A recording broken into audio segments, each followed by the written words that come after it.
Hey everyone, as I highlighted last week, rising uncertainty and the volatility of so much of the data we normally follow has made the short-term outlook more unpredictable. So I'm focusing more of my attention on longer-term metrics to help investors shape their strategies. Demographic trends are a powerful tool investors can use to look forward, even when there may be short-term volatility. My video last week focused on how the aging baby boom population will affect medical office space demand. This week, I want to focus on how the millennial generation will bolster the rental housing market over the next several years. I do want to reiterate though, that even though I focused on medical office last week and I'm looking at housing this week, the demographic trends I'm talking about influence all types of commercial real estate. Now, as I've highlighted in the past, there are about 73 million millennials ranging in age from their late 20s to early 40s. And the bulk of this generation are in the midst of a variety of significant life milestones. The median age of marriage is about 29 years old, and many of the millennial generation are in the midst of family formation.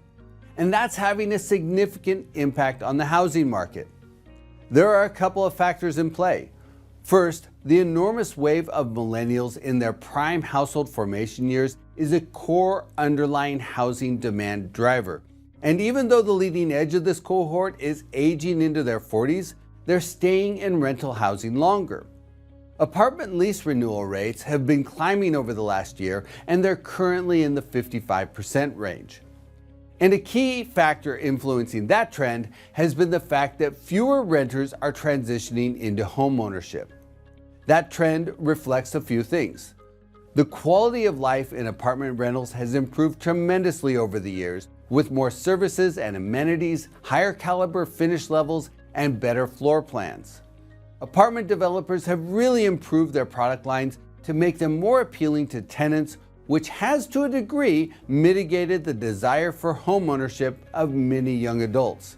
That's not to say that people in their 20s and 30s and 40s don't want to own a home, but the gap between the quality of housing they can rent compared to the quality of housing they can afford to buy has grown wider than it was in the past.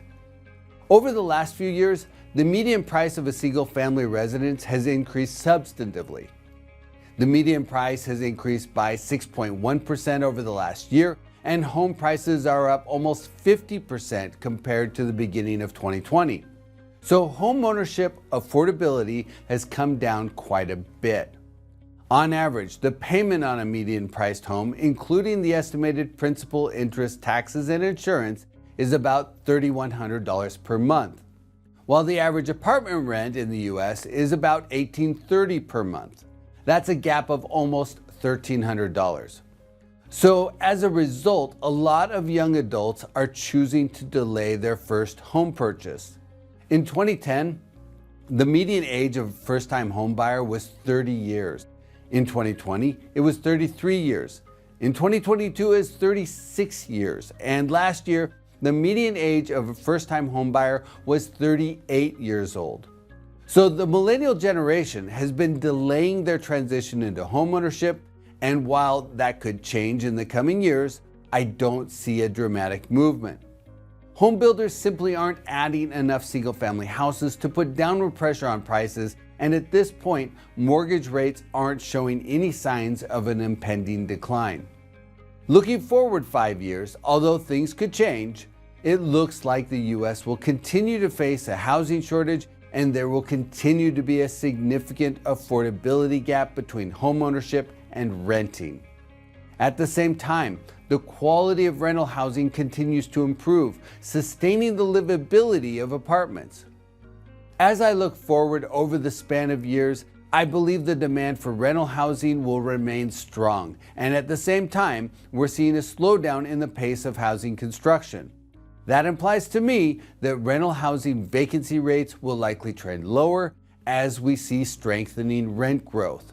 So while the short-term outlook is very difficult to discern because of the volatility of so many metrics, when you focus on the longer-term perspective and consider how demographics will shape the housing market, there's much more clarity, which is why investors always need to keep their eyes on the horizon.